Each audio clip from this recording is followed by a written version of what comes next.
Fenton's hand connected with the boy's jaw before Nell had even set her trunk down in the stable yard.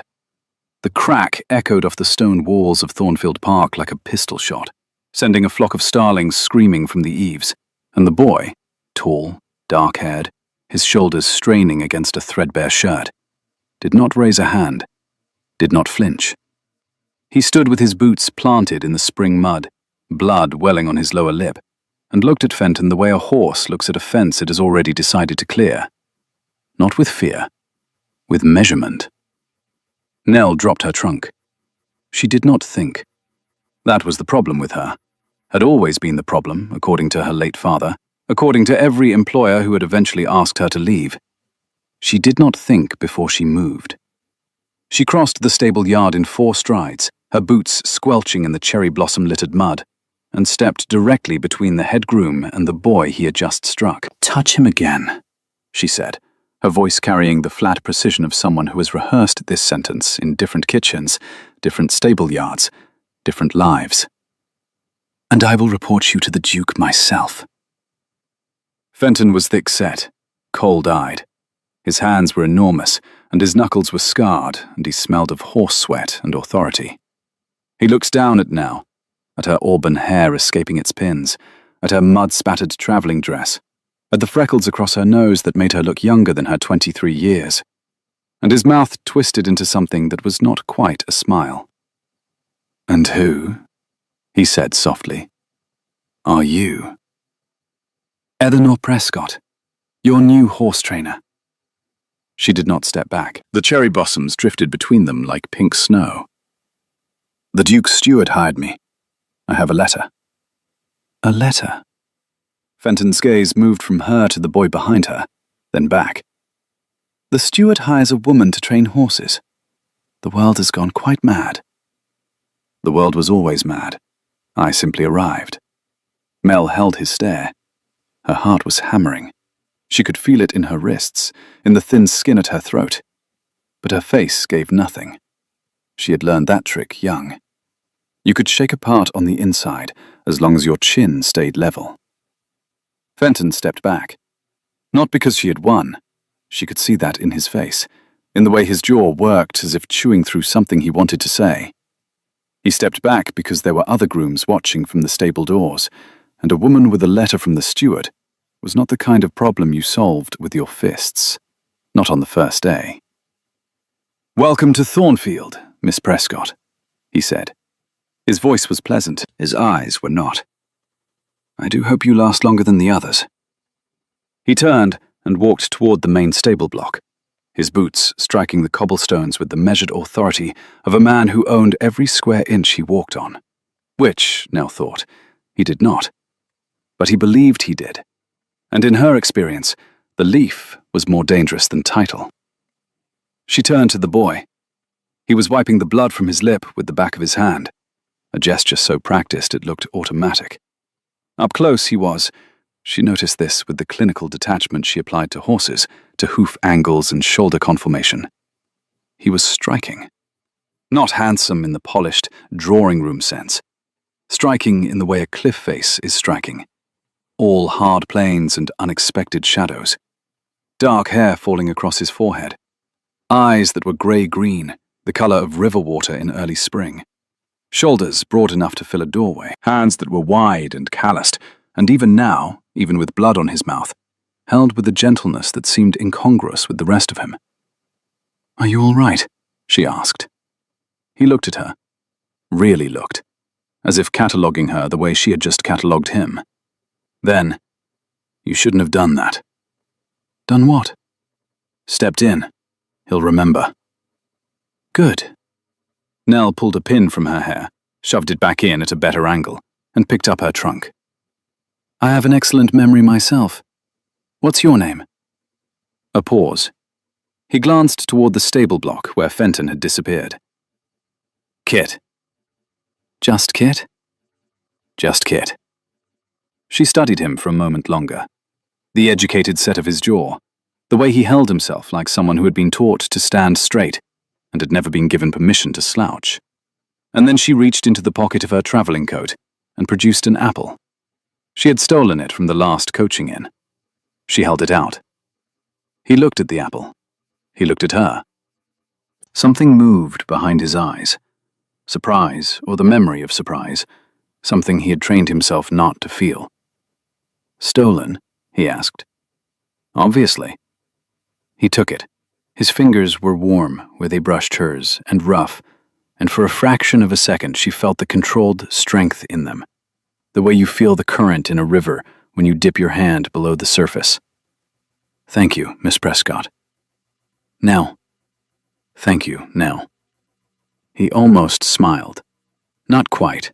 The corner of his mouth lifted and then stopped, as if the mechanism had rusted from disuse. But almost.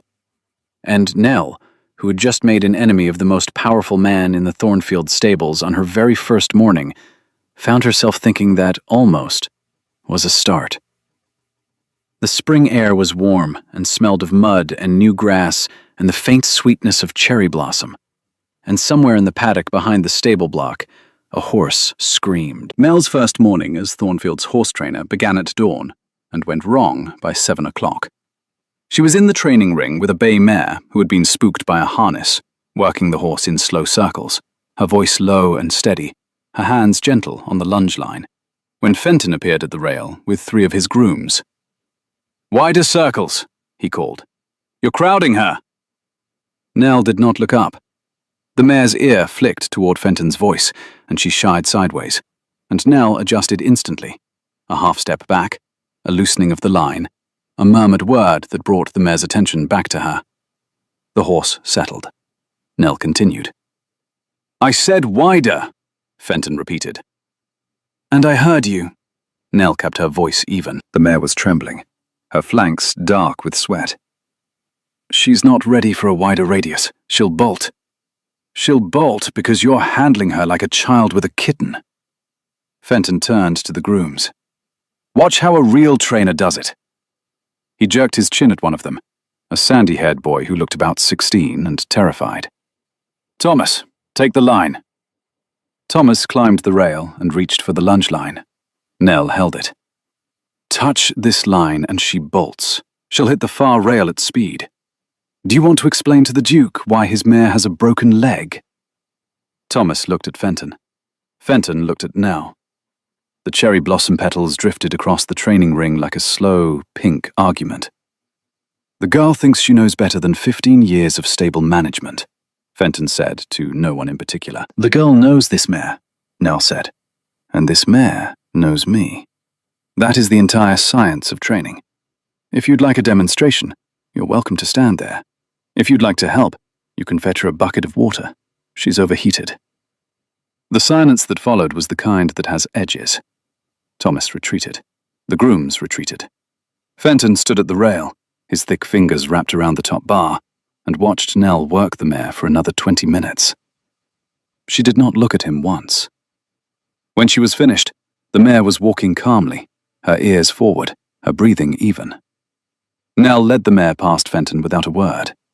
She felt his stare on her back like a hand pressed between her shoulder blades, and she kept walking. That evening, after she had watered and fed and checked the hooves of every horse in her care, Nell went looking for Kit. She found him in the hayloft above the east stable, sitting cross-legged on a horse blanket with a book in his hands. The light came through the high window in a golden slant, the last of the spring afternoon, and caught the dust motes drifting above his dark hair. He was reading intently, his brow furrowed, one finger tracing a line on the page. He did not hear her climb the ladder. Nell paused at the top, her elbows on the loft floor, and tilted her head to read the spine of his book. She could not see the title, but the text on the open page was not English. "Is that Latin?" she said. Kit startled. The book snapped shut, a reflex so fast it spoke of years of practice, and he shoved it beneath the horse blanket. His face, which had been open and absorbed, closed like a door. "No." "It was." Nell climbed the rest of the way up and sat on a hay bale opposite him. She pulled a piece of straw from the bale and chewed the end of it. "I can't read Latin, but I can recognize it. My father had a book on cattle diseases. Very dull, very Latin." She watched him. "Where did you learn?" Nowhere. Nowhere, of course. She tilted her head, studying the way he held the hidden book beneath the blanket, protectively, the way you would hold a letter from someone you loved.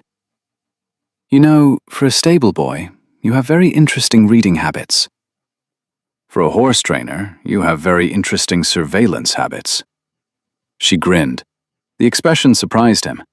She could see it in the way his shoulders dropped a fraction, as if he had braced for anger and found something else instead. Nell Prescott's grin was not a polite thing. It was wide and slightly crooked, and it showed too many teeth, and it made her look, according to her late mother, like a fox who had found the henhouse unlocked. Fair point, she said. I'll stop spying if you tell me what you're reading. De Re Equestria. He said it before he could stop himself. She could see the words escape and the regret follow, a half-second behind, like a man chasing a hat in the wind. Horse anatomy, in Latin. It is a foundational text on equine medicine and training. In Latin. Yes. Which you learned nowhere. Kit looked at her. His grey-green eyes held something that might have been humor, if humor were a language he had mostly forgotten.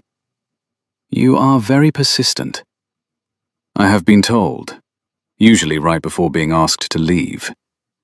Nell stood, brushed hay from her skirt, and paused at the top of the ladder. Fenton hits you often? The question landed like a stone in a still pond. Kit's face went carefully blank, the blankness of someone who has practiced neutrality the way other people practice music. It doesn't matter. It matters to me. I don't like watching people get struck. Then don't watch. She looked at him for a long moment, and his broad shoulders, his calloused hands, the faint bruise already darkening on his jaw. A stable boy who read veterinary texts in Latin and responded to violence with the stillness of a man managing something far more dangerous than anger. Good night, Kit. Good night, Miss Prescott. Nell. A pause. Nell.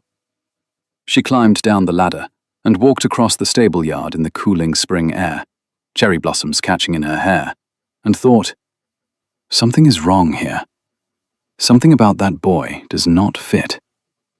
Behind her, in the hayloft, she had the soft rustle of a book being retrieved from beneath a blanket. She learned about Domine on her third day. Thomas, the sandy-haired groom, told her while they were mucking out the east stable. He spoke in the hushed, slightly awed tone people reserve for natural disasters and very large animals. The Duke's stallion. Black. 17 hands. Nobody rides him. Nobody can. He threw Lord Whitmore last autumn, broke his collarbone in 2 places. Before that, he kicked a groom so hard the man couldn't walk right for 3 months. Thomas leaned on his pitchfork. Fenton keeps him in the back paddock because even the other horses are afraid of him. Has anyone tried to train him properly? Thomas looked at her as if she had suggested training a thunderstorm. Miss Prescott, that horse is not trainable. He's wrong, somehow. Like something broke in him, and nobody knows how to fix it. Nell went to see. The back paddock was separated from the main stable yard by a stone wall, and a gate that was bolted, chained, and had a sign nailed to it that read, "Keep clear," in letters so emphatic they might have been written in the aftermath of someone's broken ribs. Nell climbed the gate. Domine stood in the far corner of the paddock, beneath a hawthorn tree that was just beginning to flower. He was magnificent. Not beautiful. Beautiful was too tame a word. He was a force contained in the shape of a horse, black as coal dust, his coat catching the spring sunlight in blue-black ripples, his muscles bunched beneath his skin like coiled rope. His mane was long and tangled, and his eyes, when he turned them on now, were wild. She stood very still. Domine's head came up. His nostrils flared. He pawed the ground once, twice, and then charged. He covered the distance between them in seconds, his hooves tearing the spring grass, and Nell had approximately 1 heartbeat in which to decide whether to run or stand. She stood. Her fingers gripped the top bar of the gate behind her, her knees locked. The stallion came at her like a black wave, and stopped. stopped dead 3 feet away, his breath hot on her face, his eyes rolling. "Hello," Nell said. Her voice shook. She did not try to hide it. "You're very large." Domine screamed. The sound, half whinny, half something older and more furious, echoed off the stable walls. He reared, his front hooves slashing the air above Nell's head, and she pressed her back against the gate and thought, with the peculiar clarity of the genuinely terrified, "This is how I find out if I'm brave or merely reckless." "Easy." The voice came from behind her, low, quiet, almost a whisper, but with an authority that had nothing to do with volume. "Easy, boy. Down." Domine's hooves hit the ground. His ears, which had been flat against his skull, pricked forward. He turned his massive head toward the voice, and Nell, her heart hammering so loudly she could hear it in her teeth, turned too. Kit stood at the gate. He had climbed it soundlessly, or she had been too focused on the 17-hand stallion trying to cave in her skull to hear him. He reached over the rail and laid his hand, palm flat, on Domine's neck. The horse, the unkillable, unrideable, ungovernable beast that had broken Lord Whitmore's collarbone and terrorized every groom at Thornfield, pressed his nose into Kit's chest and exhaled. A long, shuddering breath. The tension drained out of the animal like water from a cracked cup. Domine's eyes half closed. He lipped at Kit's shirt collar. He was, Nell realized with a shock that bordered on the physical, nuzzling. "How?" she managed. Kit's hand moved in slow circles on the stallion's neck. His face, so often guarded and closed, was unguarded now, open in a way she had not seen before, as if touching this horse unlocked something in him that the rest of the world kept bolted shut. "He knows me," Kit said. "He knows you." Nell pushed herself off the gate. Her legs were trembling. "That horse just tried to flatten me, and he's leaning on you like a puppy." "He was frightened. You startled him." "I startled him. He charged me." "He charges everyone. It's a test. If you run, he knows you're not worth trusting." Kit looked at her, and something flickered across his face. Not quite admiration, not quite concern. "You didn't run." "I was too scared to run. There's a difference." "Not to him." They stood in the spring paddock, the hawthorn tree dropping its white blossoms around them, and Nell watched Kit speak to the stallion in a voice so low she could barely hear the words. His hands moved with the slow, certain gentleness of someone who understood not just horses, but the specific architecture of this horse's fear. Domine's breathing slowed, his muscles unclenched. He stood quietly, his great dark head resting against Kit's shoulder. A second contradiction. Stable boys did not read equine anatomy in Latin. They did not calm untamable stallions with a whisper and a touch. They did not hold themselves with that careful, educated stillness that spoke of lessons learned in rooms with polished floors and tall windows. Something is very wrong here, Nell thought again. And this time, the thought felt less like curiosity and more like the edge of something she was not yet ready to name. She could not sleep that night. The groom's quarters were above the west stable. Fenton had given her a narrow room with a window that overlooked the back paddock, and a bed that smelled of hay and old saddle leather. She lay in the dark, listening to the spring peepers in the pond beyond the garden wall, and thought about Kit's hands on Domine's neck. At midnight, she got up. She told herself she was checking on the horses. She told herself this even as she pulled on her boots and her coat and crossed the stable yard, even as she climbed the stone wall at the edge of the back paddock, even as she settled herself on the top rail of the fence and looked out into the moonlit field. She told herself this right up until the moment she saw him. Kit was riding Domine. The moonlight turned the paddock silver. Silver grass, silver hawthorn, silver apple blossoms from the orchard beyond the wall. Kit sat in the saddle as if he had been born there, his back straight, his hands light on the reins, his body moving with the horse in a rhythm so fluid it looked like a single creature. He rode Domine in a wide arc across the paddock, the stallion's hooves barely audible on the soft spring earth, and then he turned, tight, collected, elegant, and brought the horse to a canter along the far fence. Nell's chest tightened. He did not ride like a stable boy. She had grown up around stable boys, had watched them mount and dismount and trot and lumber around exercise rings her entire life. They rode with competence. Some rode with skill. None of them rode like this.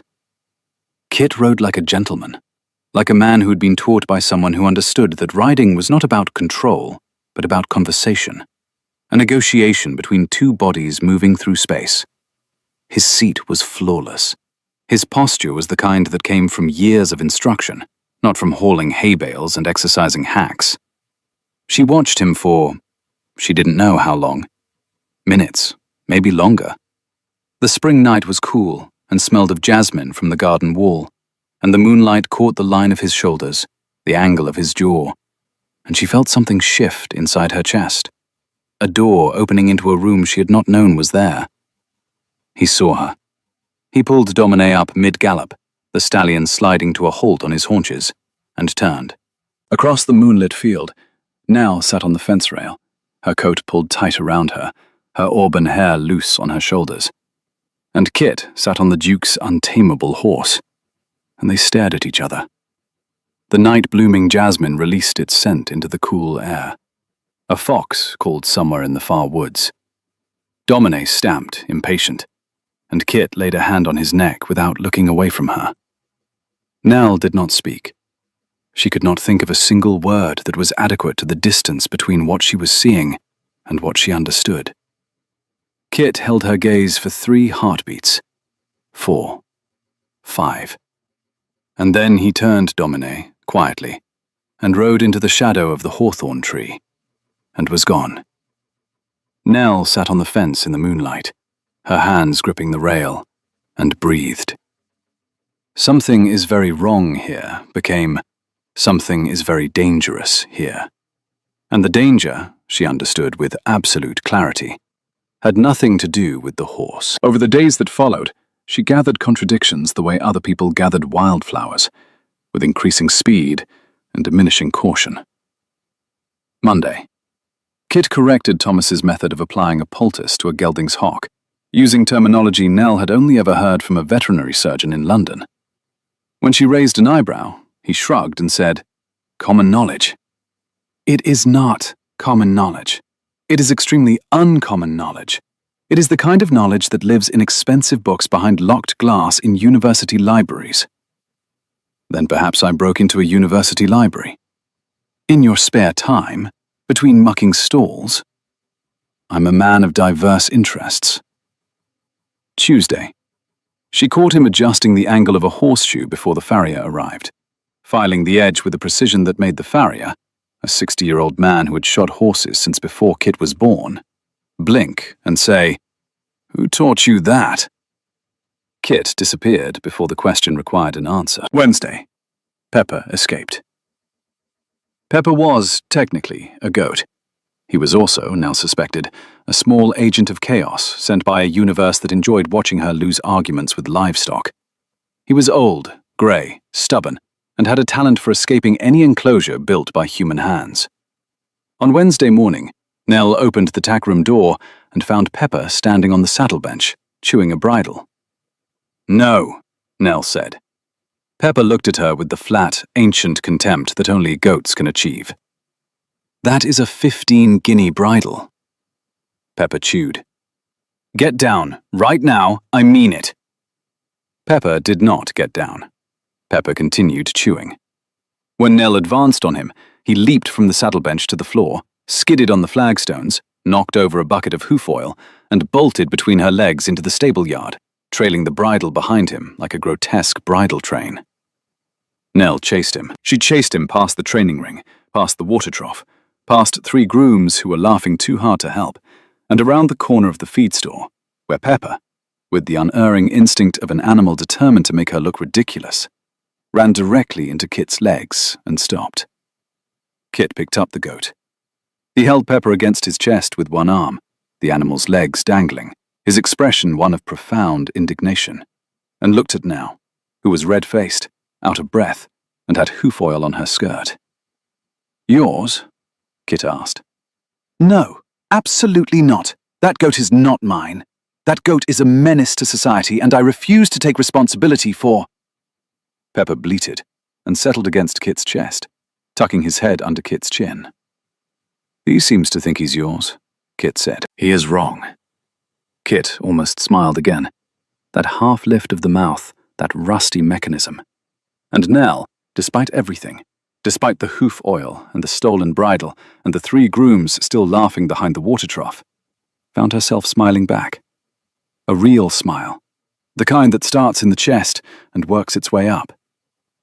"For someone who learned Latin nowhere," she said, catching her breath, "you have very specific opinions about hoof angles." "For someone who isn't responsible for that goat," he replied, "you seem to know his escape routes very well." They stood in the spring sunshine, the cherry blossoms drifting, the stolen bridle lying in the mud between them, and for a moment, just a moment, the distance between them was not the distance between a horse trainer and a stable boy. It was the distance between 2 people who were beginning to recognize something in each other that neither of them was ready to name. Kit set Pepper down. The goat trotted immediately to Nell's side and stood there, pressing his bony head against her knee. "I believe," Kit said, "that you have been chosen." "I have been cursed." But her hand, without her permission, dropped to Pepper's head and scratched behind one ragged ear. That evening, after the horses were settled and the grooms had gone to their quarters, Nell went to the estate office. She was looking for the training records. Fenton was supposed to have been keeping logs of each horse's exercise regimen, feed changes, and farrier visits. The steward had mentioned them in his hiring letter. The office was unlocked. The desk was covered in papers, invoices, receipts, letters from feed suppliers. Nell found the training logs in a drawer, but as she pulled them out, a leather-bound ledger fell from behind them and hit the floor, its pages splaying open. She picked it up. The entries were in Fenton's hand. She recognized the cramped, aggressive script from the notes he left in the stable. Columns of numbers, dates, amounts. She was not an accountant, but she had grown up watching her father manage a farm's finances, and she knew what a discrepancy looked like the way a farrier knows what a loose shoe sounds like. The numbers did not add up. Feed costs listed at double the market rate. Farrier invoices for horses that had not been shod. Payment entries to grooms who did not exist. Nell closed the ledger. She held it in both hands, feeling the weight of it, the physical weight, and the other weight, the kind that settles in your stomach when you realize you have found something that someone does not want found. She put it back exactly where it had fallen. She climbed to her room, locked her door, and sat on her bed in the dark, listening to Pepper bleat softly from the pen below her window. The spring night was warm. The jasmine was blooming, and somewhere in the Thornfield stables, a head groom was stealing from the estate, and a stable boy was reading Latin by moonlight. And Nell Prescott, who had a talent for walking into fires she had not set, was holding the match. The locket changed everything. She found it on a Thursday, 2 weeks into her tenure at Thornfield, while reorganizing the tackroom shelves that Fenton's grooms had allowed to devolve into chaos. Behind a stack of saddle blankets, wedged into the gap between the shelf and the wall as if someone had hidden it, or as if it had fallen and no one had cared enough to retrieve it, her fingers closed around something small and cold and metal. A locket. Silver, tarnished with age, its chain broken. Nell rubbed the surface with her thumb, and a crest appeared beneath the grime. She did not recognize it, but it was clearly a family coat of arms, finely engraved, the kind of craftsmanship that spoke of money and lineage, and a world far above the stable yard. She opened it. Inside, on the left, was a miniature portrait. A young man, dark-haired, grey-eyed, with high cheekbones and a jaw that could have been carved from stone. He wore a riding coat and a cravat, and the expression of someone who was trying to look serious for the painter, but whose eyes were laughing. Nell's breath stopped. She knew that face. Not the man in the portrait. She had never seen him before. But the shape of the jaw, the set of the eyes, the particular angle of the cheekbones. She had seen those features every day for 2 weeks, on a face that was younger and thinner and marked with a bruise that never quite faded before the next one appeared. The man in the locket looked exactly like Kit. Beneath the portrait, in tiny engraved letters, were 2 words: Edmund Ashford. Nell climbed to the hayloft. Kit was there. Of course he was there.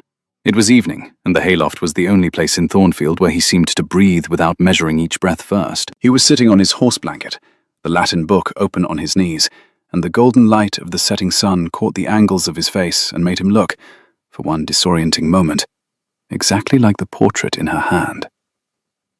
"Who are you?" Mel said. Kit looked up. His eyes went to the locket in her hand, and something happened to his face. Something catastrophic and silent, like a building collapsing inward, all the walls falling at once, but the facade holding for one more second. "Where did you find that?" His voice was very quiet. "In the tack room, behind the shelves." She sat down across from him, close enough that their knees nearly touched, and held the locket between them. "This is you. This face. The man in this portrait. He could be your twin." "He was my father." The words dropped into the silence of the hayloft like stones into water. Mel felt them land in her chest. "Your father?" "Lord Edmund Ashford, the Duke of Thornfield's younger brother." Kit closed his book. His hands, those wide, gentle, calloused hands, were shaking. He pressed them flat against his knees.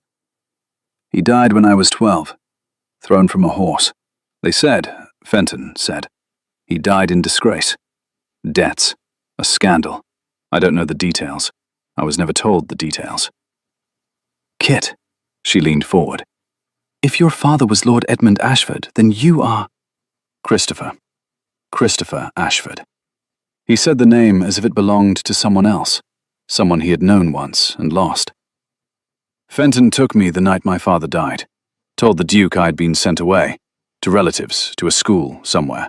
Told me my identity didn't matter, that the Ashford name was ruined, that no one wanted a disgraced lord's son, that I would be better off as nobody." His jaw tightened. "I was 12. I believed him." "You've been a servant in your own family's house for 10 years. "Yes." "Your uncle is the Duke whose horse you ride in secret, the Duke who doesn't know you exist." "He thinks I died. Fenton told him I died." Nell stood up. She did not mean to, but her body was already moving, already pacing, already doing what her body always did when the inside of her head was on fire. She walked to the window and back. She pulled a piece of straw from the bale and broke it. She turned on him. "Why? Why didn't you tell anyone? Write a letter. Walk to the front door of this house and say, 'I am your nephew, I am alive. Your head groom has been lying to you for a decade.'"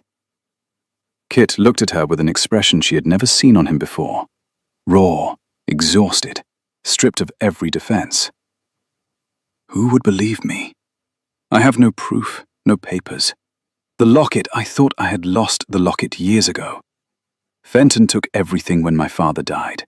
Every document, every letter, every piece of evidence. He controls the stables. He controls the accounts. He controls who sees the Duke and who doesn't." His voice cracked, very slightly, on the last word. "Who would believe the useless stable boy?" The title. The words they called him, the name they had given him, to replace the name they had stolen. Nell sat down again. She sat so close that her knee pressed against his, and she did not move it, and he did not move his. "I believe you," she said. Kit looked at her hand on the locket. He looked at her knee against his. He looked at her face and his eyes. Edmund Ashford's eyes, the Duke's brother's eyes, were bright with something he was trying very hard not to feel. "That," he said, "may be the most dangerous thing you've ever done." "I do dangerous things before breakfast." She did not smile. Not this time. "Fenton is embezzling from the estate. I found the ledger. The numbers are fabricated. False invoices, phantom staff, doubled costs. He's been stealing for years."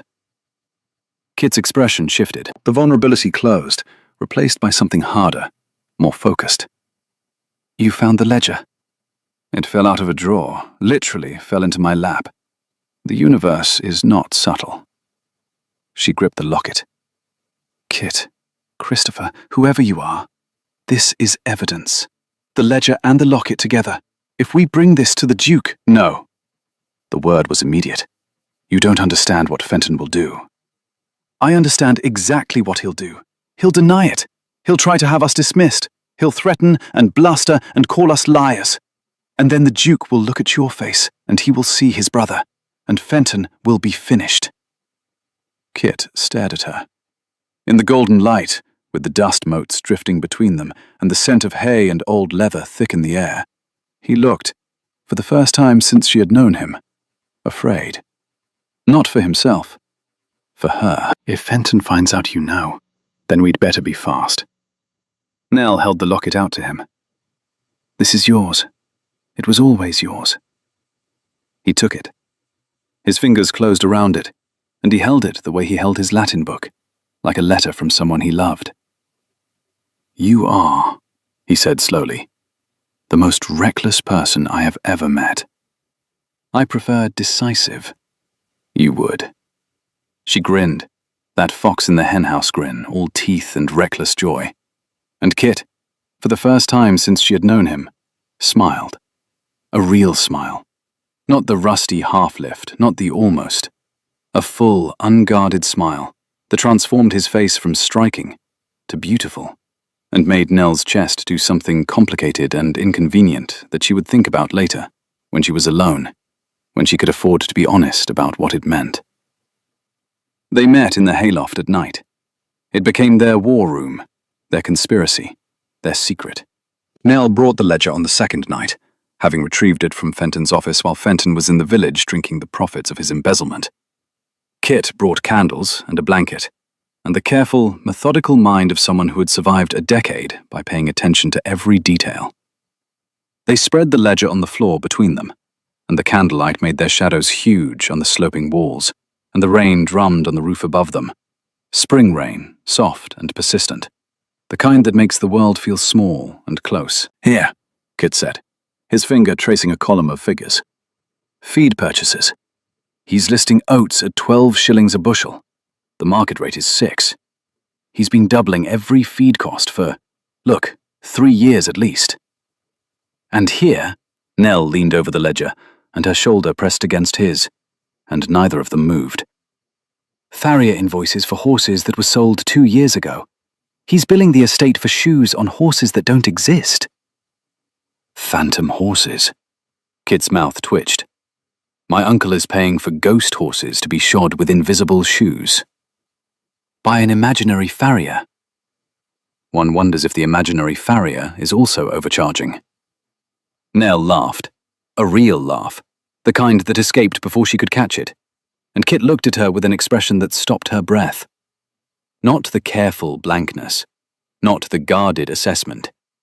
He looked at her with open, startled wonder, as if her laugh were a sound he had forgotten existed.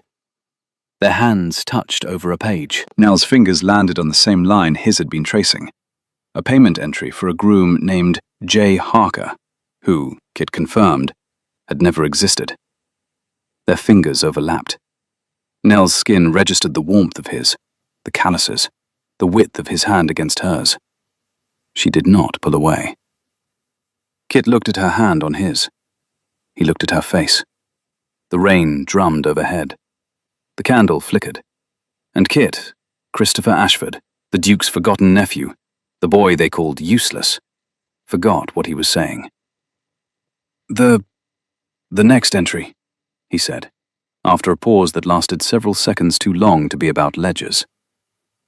The next entry is interesting? Relevant. But his voice had changed, dropped. The word came out rough, as if it had been dragged across gravel. Nell removed her hand, not quickly. She was not going to pretend that moment had not happened, but deliberately, with the consciousness of someone deciding to delay a conversation they were not yet ready to have. Show me, she said. Kit cleared his throat. Showed her. They worked until the rain stopped and the first grey light of dawn crept through the hayloft window. And when Nell climbed down the ladder, her fingers smelled of old ink and candle wax and the faint, warm scent of Kit's hands, and she carried that scent back to her room like a secret. The next night, she brought food. Bread from the kitchen, cheese from the larder, a bottle of wine she had charmed out of the cook by complimenting her pastry. Kit looked at the spread she laid out on the horse blanket and raised an eyebrow. Is this a siege provision or a picnic? It is sustenance for the conspiratorially minded. Nell uncorked the wine with her teeth, a skill she had learned from her father and had been told repeatedly was not ladylike. We can't overthrow a corrupt groom on empty stomachs. Kit took the wine. Their fingers brushed on the bottle. He drank, and she watched the movement of his throat. And then she looked away, because watching the movement of his throat was the kind of thing that led to thoughts she could not afford. Tell me about before, she said. Before Fenton. Before all of this. Kit set the wine down. He picked up a piece of bread and did not eat it.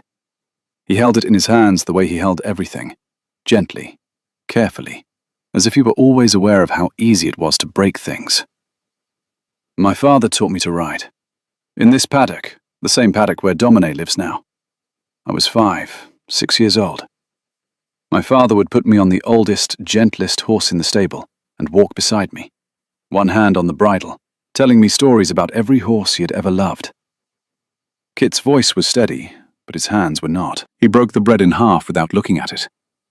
Domine was his last horse. A foal when he died. Nobody else could handle him. Fenton wanted to sell him, but my uncle, the Duke, refused. Said the horse was all he had left of his brother. And you raised him?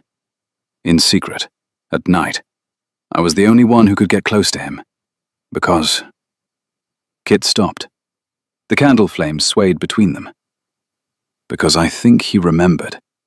Foals remember the first voice they hear. My father spoke to him on the night he was born. And I sound like my father. Nell set down her wine. Kit, I know. You have been raising your dead father's horse in secret for 10 years, and you still think you're nobody. He looked at her. The candlelight carved shadows beneath his cheekbones and turned his grey-green eyes dark.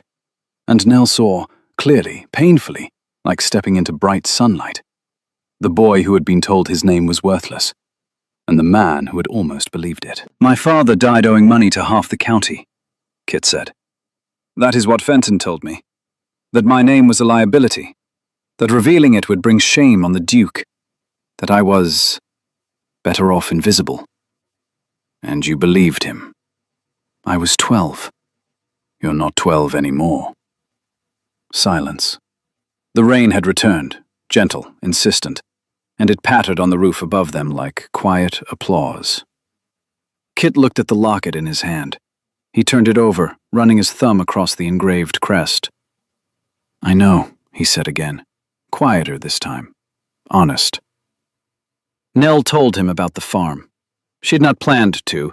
The wine helped, and the darkness, and the particular intimacy of a hayloft in the rain.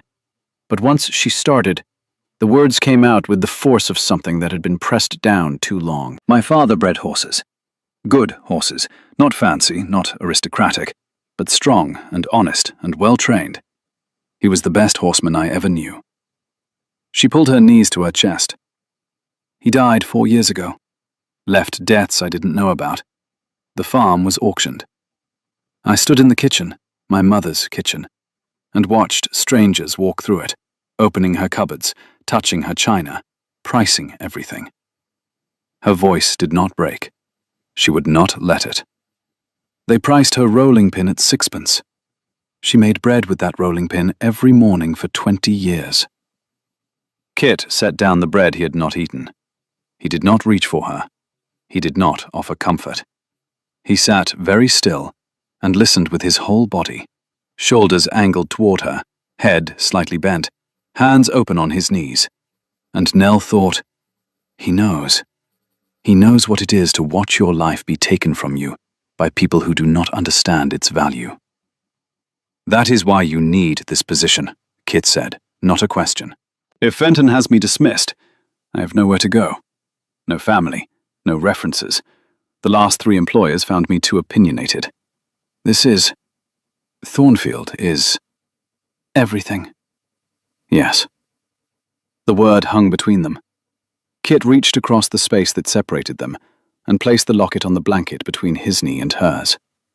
A bridge, an offering. Then we'll be careful, he said. A sound from below, a scrabbling, scraping, indignant sound, and Pepper's head appeared at the top of the hayloft ladder. The goat hauled himself up the last rung with the determination of a mountaineer summiting a difficult peak, trotted across the straw-strewn floor, and lay down between them, pressing his bony spine against Nell's thigh and his stubby horns against Kit's knee. Kit looked at the goat. Nell looked at the goat. How, Kit said, did he climb a ladder? I have stopped asking how he does anything. He operates outside the natural laws. Mel scratched Pepper's ears. The goat sighed, a long, theatrical exhalation of satisfaction. He once opened a latched gate, crossed an entire stable yard, and let himself into the feed store. He ate 6 pounds of oats and fell asleep in a hay net. Impressive. Criminal. Kit's hand, almost absently, dropped to Pepper's back. His fingers brushed Nell's where they rested on the goat's grey fur. Neither of them moved. The rain drummed, the candle burned lower, and the 2 of them sat in the hayloft with a stolen goat and a stolen ledger and a locket that held the face of a dead lord, and the distance between them was the width of an old goat's spine. And it was not enough. And it was too much. And they both knew it. The Duke announced the spring exhibition on a Monday. Mel heard about it from Thomas, who heard it from the butler, who heard it from the Duke himself. The old man had emerged from his private rooms for the first time in months, shuffling through the great hall with a cane and a grief that had calcified into something resembling stone. An equestrian exhibition, Thomas said, bouncing on his heels with excitement. The spring fair, all the local gentry. Fenton's to present the horses. His big moment, he says. Been planning it for weeks. Nell went to the hayloft that evening. Kit was already there, the locket around his neck on a new chain she had bought in the village. The spring exhibition, she said, sitting down opposite him. Fenton presents the horses. The Duke watches from the balcony. Every gentleman in the county attends. I know. You ride Domine. Kit's head came up. No. You ride Domine in front of the Duke, in front of everyone. They see you on that horse. They see the way you ride. And the Duke will know. He will look at you and see his brother. No, this is the chance, the only chance. The ledger is evidence, but evidence can be denied. Ledgers can be burned, but you on that horse, with your father's face and your father's seat and your father's locket around your neck, that cannot be denied. Kit stood. He walked to the window, 4 steps in the narrow loft, and stood with his back to her, his shoulders rigid beneath his shirt. The spring evening light came through the window and silhouetted him, and Nell saw, in the set of his spine and the tension in his hands, the war between the boy who had survived by being invisible and the man who was tired of hiding. I've survived 10 years by being invisible, he said to the window. You haven't survived. Nell's voice was quiet, not gentle. She was not capable of gentleness when she was telling a truth that someone needed to hear. You've been buried alive. He turned. His face was... She could not look at his face. She looked anyway. It was the face of a man hearing, for the first time, the thing he had been telling himself in the dark for years, spoken aloud by someone who meant it. If it goes wrong, he began, then it goes wrong, and we deal with it, together. He looked at her for a long time. The locket glinted at his throat. Domine whinnied from the paddock below, a distant, impatient sound, as if the horse knew what they were discussing and had opinions about it. Together, Kit repeated. The word sounded unfamiliar in his mouth, like a language he had once spoken and was only now remembering. But Fenton moved first. He found Nell in the stable yard 2 days before the exhibition, when the other grooms were at supper and the yard was empty. He came around the corner of the feed store and blocked her path. Not dramatically, not with menace. Simply stood there, filling the space between the buildings with his bulk and his cold eyes and his scarred hands. "You've been asking questions," he said. His voice was conversational, pleasant even. "About the accounts." Nell's hand found the stable wall behind her. She held it. "I've been reviewing the training records. As the Duke's horse trainer, I have access. You have access to what I decide you have access to." Fenton stepped closer, not close enough to touch. He was too smart for that. Close enough that she could smell the whiskey on his breath and the horse sweat on his coat. "Let me explain something to you, Miss Prescott. This estate has run smoothly for 15 years. The Duke is old. He is tired. He does not want complications. And you, with your questions and your ledgers and your midnight visits to the hayloft, you are a complication." "Are you threatening me?" "I am advising you, as a colleague." His smile was thin. "If you continue asking questions, I will have you dismissed, without a reference. And then I will tell the Duke that Kit, your stable boy, your little project, has been stealing feed from the stores. I have witnesses who will say whatever I tell them to say." He leaned forward. "Do you understand?"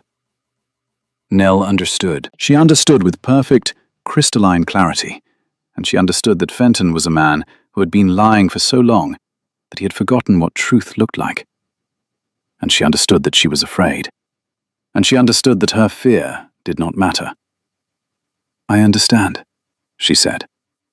Her voice was steady. Her hands were not. "Perfectly." Fenton nodded, stepped back, walked away. Nell stood in the empty stable yard, her back against the wall, her heart slamming against her ribs, and felt the familiar heat of a decision already made. The decision that preceded thought, that lived in her body before it reached her mind. She was not going to stop. She found Kit in the paddock, brushing Domine's mane in the twilight. The stallion's coat gleamed like black water in the fading light, and Kit's hands moved in long, steady strokes. And there was a peace in the picture that made what she had to tell him worse. "Fenton knows," she said. Kit's hands stopped. Domine turned his great head and looked at Nell with dark, liquid eyes. "He threatened me, said he'd have me dismissed and frame you for theft." She came closer, leaned against the paddock fence. "Kit, he will do it. He'll wait until after the exhibition, when the Duke is pleased with the horses and grateful to Fenton. And then he'll move. We don't have time to be careful anymore." Kit set down the brush. He turned to face her, and the twilight carved his face into hard planes. The jaw, the cheekbones, the grey-green eyes that were Edmund Ashford's eyes, that were the Thornfield bloodline written in skin and bone. "If he touches your position," Kit said. His voice was different, low and tight, and vibrating with something she had never heard from him before. Not anger, not fear, but a controlled fury that came from somewhere deeper than either. "If he touches your position, I will ride that horse in front of every person in this county. And you know what they'll see." "Kit, he knows." Kit gripped the fence rail. His knuckles were white. "He's always known. That's why he kept me here. That's why he made me invisible. Because if anyone looks at me, really looks, they see Edmund Ashford's son. And then every lie he's told for 10 years comes apart." Nell reached across the fence and put her hand over his. His fingers were cold and rigid and trembling, and she held them the way you hold a match, carefully, because the flame was fragile and necessary. "Then let them look," she said. The morning of the spring fair dawned clear and warm. the sky the particular blue that April reserves for days of consequence. Cherry blossoms drifted across the Thornfield estate like pink confetti, settling on the stone walls, the gravel paths, the bunting that the household staff had strung between the stable blocks. The gentry arrived in carriages, landaus and barouches, and one ancient phaeton that looked as if it had been built during the previous king's reign. Ladies in muslin and gentlemen in riding coats filled the stands that had been erected beside the exhibition ring, their voices carrying across the yard in the bright spring air. The Duke watched from the balcony above the stable courtyard. He sat in a high-backed chair, a blanket across his knees despite the warmth, his white hair thin and his face grey, and his hands, those Ashford hands, the same wide, strong hands that Kit had inherited, gripping the arms of his chair as if holding himself upright required conscious effort. He had not visited the stables in 3 years. He had not watched a horse exhibition since his brother died. Fenton was in his element. He had dressed in his best coat, polished his boots, oiled his hair. He presented the horses one by one. The bay mare Nell had trained, now moving in perfect circles. A pair of matched greys, a chestnut hunter with a stride like a metronome. Each presentation was smooth, professional, practiced. The gentry applauded. The Duke nodded from his balcony. Nell stood at the edge of the ring, her heart beating so hard she could feel it in her fingertips. She wore a clean dress, the only clean dress she owned, dark green, with her auburn hair pinned up and her mother's brooch at her throat. In the pocket of her dress, folded into a tight square, was the list of discrepancies from Fenton's ledger. She had copied them by hand. She had checked them twice. The last horse was presented. Fenton took his bow. The gentry began to clap. And then, Kit led Domine out. The stallion came through the stable doors like a thunderhead breaking over a mountain, black, massive, his hooves striking the cobblestones with a sound that silenced the applause mid-beat. His mane had been brushed until it gleamed. His coat shone like midnight silk. He was, in that moment, the most magnificent animal that any of them had ever seen, and the sound that went through the crowd was not a gasp, but a collective intake of breath. The sound of 100 people remembering, simultaneously, that beauty could be terrifying. Fenton's face went white. He stepped forward. "That horse is not part of the—" Kit mounted. He swung into the saddle in a single motion, fluid, effortless. The kind of mount that spoke of 10,000 hours of practice, of a body that knew the language of horses the way other bodies knew walking. Domine stood still beneath him, not controlled, not restrained, still, the way a river is still before it falls, waiting. Kit looked at the balcony. The Duke looked down. And then Kit rode.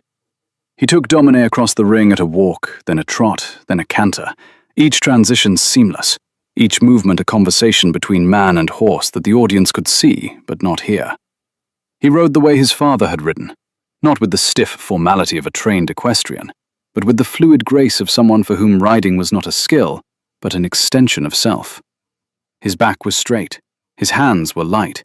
His face, in the spring sunlight, was Edmund Ashford's face, younger, leaner, marked by years of labor and silence, but unmistakable. Every groom stopped. Every gentry member leaned forward. The Duke's hand gripped the railing of the balcony. His face, already grey, drained of what little colour remained. His mouth opened. His eyes, the same grey-green eyes that Kit had, that Edmund had had, that every Ashford since the first Duke had carried like a family seal, widened. "Edmund," he whispered, then louder, his voice cracking like old timber. "That is not Edmund. That is his son." The silence that followed was absolute. It lasted 3 heartbeats. Nell counted them, her own heart marking time. And then it shattered into a chaos of voices, of chairs scraping, of people standing and pointing and saying the Ashford name in tones that ranged from shock to recognition, to the particular breathless excitement of people who have just witnessed something that will become a story told for decades. Kit brought Domine to a halt in the center of the ring. The stallion stood like a statue, his breath steaming faintly in the cool spring air. Kit sat in the saddle, and looked at his uncle, and the Duke looked at him, and between them stretched 10 years of silence and lies, and a grief so deep it had become geography. Fenton moved. He crossed the ring toward Kit, his face mottled with fury, his hands clenched at his sides. "This boy is a stable hand. He has no right to. Bring him to me." The Duke's voice, from the balcony, carried across the yard with an authority that Fenton's never had. The authority of blood, of title, of a man who had spent 50 years being obeyed. "Bring that boy to me. Now." Nell stepped into the ring. She walked to Kit's side, reached up, and handed him the locket. He looked at it in his palm, his father's face, his family's crest. And then he dismounted and walked toward the entrance that led up to the balcony, Domine following behind him like a dog. The Duke's study was panelled in oak and smelled of old books and cold tea. Nell stood beside Kit, her hand in her pocket, gripping the list of discrepancies, and watched the Duke of Thornfield look at his nephew for the first time in 10 years. The old man was standing. He had hauled himself out of his chair with the aid of his cane and his butler, and he stood now with his weight on the cane, and his eyes on Kit's face and an expression that Nell could barely look at. Grief. Recognition. The particular agony of a man who has been mourning someone who was alive the entire time. "Fenton told me you were dead," the Duke said. His voice was barely audible. "He told me. He said you had been sent to a school, and then he said there was an illness." "There was no illness," Kit said. "There was no school. I have been in your stables for 10 years. The Duke closed his eyes. Nell pulled the ledger notes from her pocket. "Your Grace, I also have evidence that Mr. Fenton has been embezzling from the estate. Falsified invoices, phantom staff, doubled costs. For at least 3 years, though I suspect longer." The Duke opened his eyes. He looked at the papers. He looked at Fenton, who had been brought to the study by 2 footmen, and who stood by the door with the face of a man watching the walls close in. "Is this true?" the Duke asked. Fenton opened his mouth, closed it, opened it again. "The boy is lying. He's a stable hand. I took him in. I gave him work. You took my brother's son," the Duke said, and his voice was no longer quiet. "You took my brother's son, and you told me he was dead, and you kept him as a servant in his own family's house, and you stole from me while you did it." Fenton had no answer. There was no answer. The evidence was in Nell's hand, and the proof was in Kit's face, and the truth was so large and so obvious that it filled the room like smoke. "Get out," the Duke said. "Get out of my house. If you are on Thornfield land by morning, I will have you arrested." Fenton left. He walked out of the study, and down the corridor, and out of the front door of Thornfield Park. And Nell listened to his boots on the marble floor grow fainter and fainter, until they were gone. The Duke turned to Kit. Silence. The old man's hand trembled on his cane. His eyes, those Ashford eyes, dimmed by age and grief and years of believing the worst lie he had ever been told, moved across Kit's face with a hunger that was painful to witness. He reached out and touched Kit's cheek. His fingers were cold and papery and shaking. "You have his eyes," the Duke said. Kit broke. It was not dramatic. It was not loud. It was the quiet, devastating collapse of a man who had held himself together for 10 years through sheer force of will. And the sound he made, a single, choked breath, was the most honest thing Nell had ever heard. She left. She walked out of the study and closed the door and stood in the corridor with her back against the wall, and she pressed her hands over her mouth and breathed and breathed and did not cry because she was Nell Prescott, and Nell Prescott did not cry in hallways. She cried later, alone, where no one could see. Pepper was waiting at the bottom of the stairs. He butted his head against her shin, and she picked him up and held him. his bony body warm against her chest, and stood in the grand corridor of Thornfield Park and thought, "It is done." But it was not done, because Kit was now Christopher Ashford, and Christopher Ashford was not a stable boy who read Latin in haylofts and fed apples to goats and touched her hand over stolen ledgers in the rain. Christopher Ashford was the Duke of Thornfield's nephew, the heir presumptive, a man who would meet tailors and dancing masters and a seat in Parliament, not a horse trainer with mud on her boots and a talent for trouble. The household learned the truth within hours. By evening, every servant, every groom, every maid knew that the useless stable boy was Lord Edmund's son, that Fenton had been a thief and a liar, that the Duke had wept. The grooms who had kicked Kit's boots and thrown his blankets in the horse trough and laughed when Fenton struck him could not look at him now. They averted their eyes when he passed. Some of them tried to apologize. Kit accepted their apologies with the quiet, careful courtesy of a man who had learned long ago that forgiveness was cheaper than anger. Nell watched all of this from a distance that grew wider by the hour. She found her in the stable that evening. Or rather, he found her. She was packing. Not dramatically. Nell did not do things dramatically on purpose. The drama simply followed her like weather. She was folding her spare dress into her trunk and wrapping her father's old riding crop in cloth, and trying not to think about haylofts and candlelight and the warmth of his hands. "Where are you going?" Kit stood in the stable door. He was wearing new clothes. Someone had found him a coat that fit, a clean shirt, boots without holes. And he looked, standing there in the lamplight with his dark hair and his Ashford jaw and his new clothes, like someone she had never met. "You don't need a horse trainer anymore." Nell did not look up from her packing. "You need a tailor, a dancing master, someone to teach you which fork to use at dinner."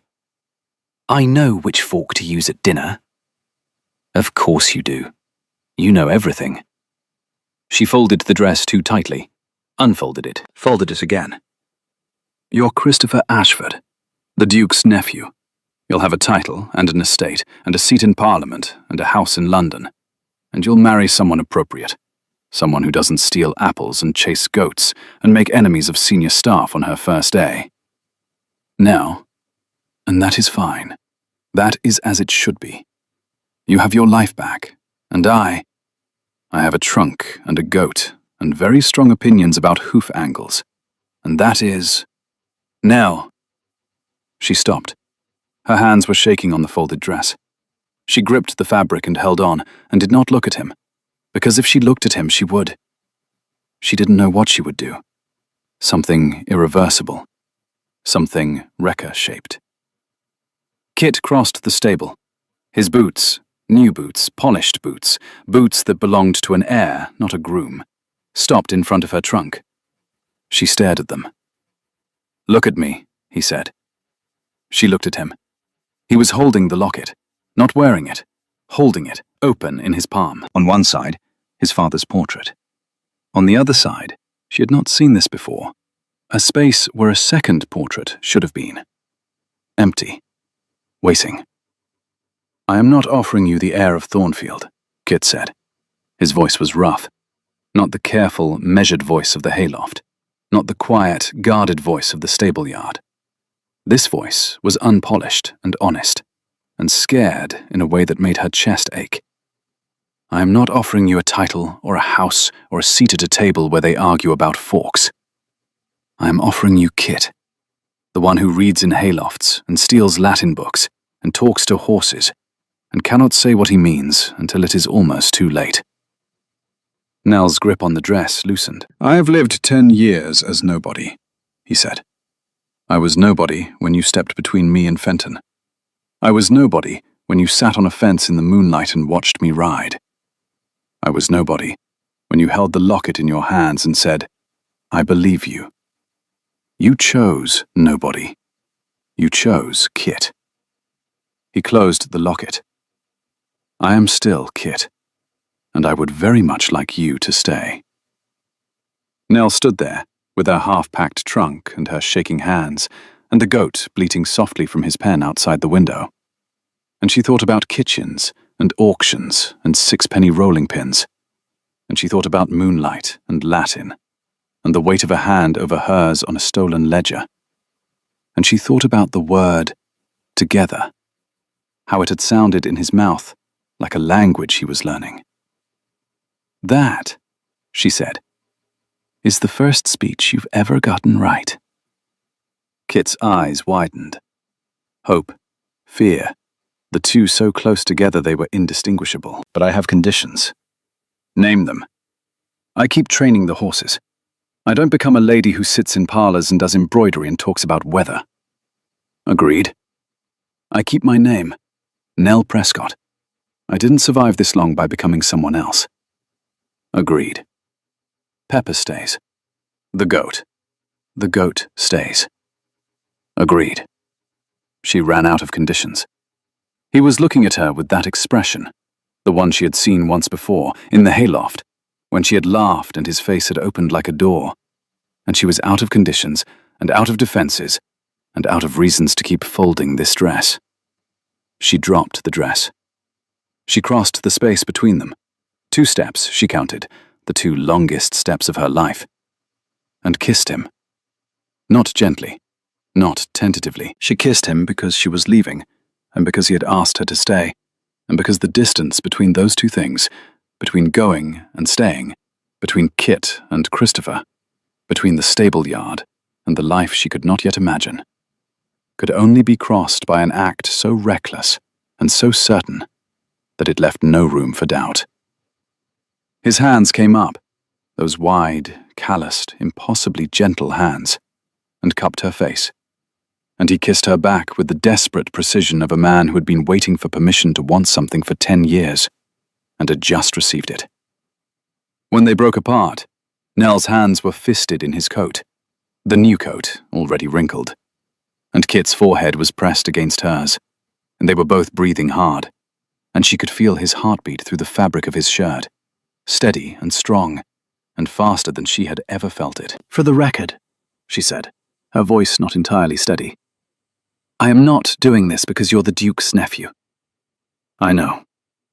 "I am doing this despite you being the Duke's nephew." "I know that too." "Good." She released his coat, smoothed the wrinkle she had made. "Now, about this spring ball I've been hearing about."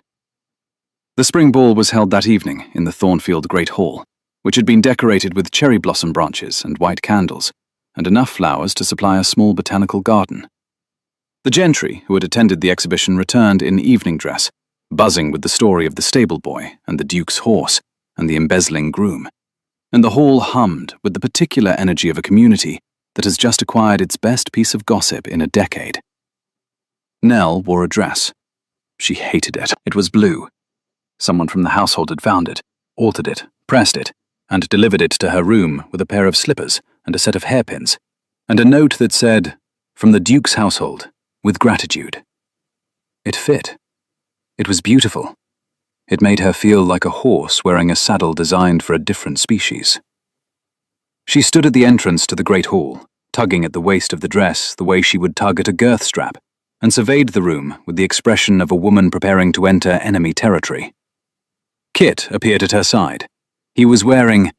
She looked at him, and her breath did something inconvenient. He was wearing evening clothes. A dark coat, a white cravat. His hair had been combed, and his boots had been polished, and he looked, in the candlelight, like the portrait in the locket brought to life. Handsome, aristocratic, entirely, devastatingly, Kit. "Ready?" he asked. "If anyone asks me about embroidery," Nell said, "I'm climbing out the window. The windows are 15 feet up. I've climbed worse." He offered his arm. She took it. They walked into the great hall together, and the room, every face, every pair of eyes, turned to watch them. The groom's wives curtsied. Nell curtsied back. It was not a good curtsy. It was the curtsy of a woman who had learned the motion from a book and was executing it from memory and muscle reluctance. Her knee went too far down. She wobbled. She recovered. Kit's hand tightened on her arm. Not in embarrassment, but in something that felt, through the fabric of his coat, like pride. They danced. Or rather, Kit danced and Nell followed, which was a reversal of every dynamic they had established, and one she found both irritating and, she would admit only privately, thrilling. He moved with the same fluid grace he showed on horseback, that effortless, educated rhythm, and she moved with the determined competence of someone who had practiced 3 times in her room that afternoon, with a broom as a partner. "You're leading," he murmured. "I'm always leading. I've noticed." She smiled, the fox grin, and he smiled back, and they moved through the candle-lit hall with the cherry blossoms drifting past the tall windows, and the gentry watched, and the Duke watched from his chair with tears on his old grey face, and Nell thought, This is what it feels like when the ground shifts beneath your feet and you don't fall. Later, after the music and the wine and the endless introductions to people whose names she would never remember, she stood by the window and watched Kit talk to his uncle. The old Duke held Kit's hand in both of his, and his mouth was moving, and Kit was nodding, and the candlelight made them both glow. The old man and the young man, the uncle and the nephew, the grief and its remedy. Kit looked across the room and found her. His eyes, Edmund Ashford's eyes, the Thornfield eyes, held hers, and the look in them was the kind that needed no translation, no subtext, no careful interpretation. It was the look of a man who would burn down the entire house to keep her, and who would also, she knew, follow her out the window if she decided to climb. She raised her glass to him. He raised his back. Pepper, who had escaped his pen and somehow navigated the servants' entrance, trotted across the great hall floor, ignored the shriek of a duchess, and settled at Nell's feet. "You," Nell said to the goat, "are uninvited." Pepper chewed the hem of her dress. "And that is borrowed." Pepper did not care. Pepper had never cared. Pepper was a force of nature, in the shape of a goat, and Nell, who was a force of nature in the shape of a woman, respected that. 6 months later, autumn came to Thornfield. The cherry blossoms were long gone. The hawthorn had dropped its white flowers and grown heavy with red berries. The hedgerows were gold and bronze, and the fields were stubbled from the harvest, and the morning air had the particular sharpness of October. Not cold yet, but remembering cold, preparing for it.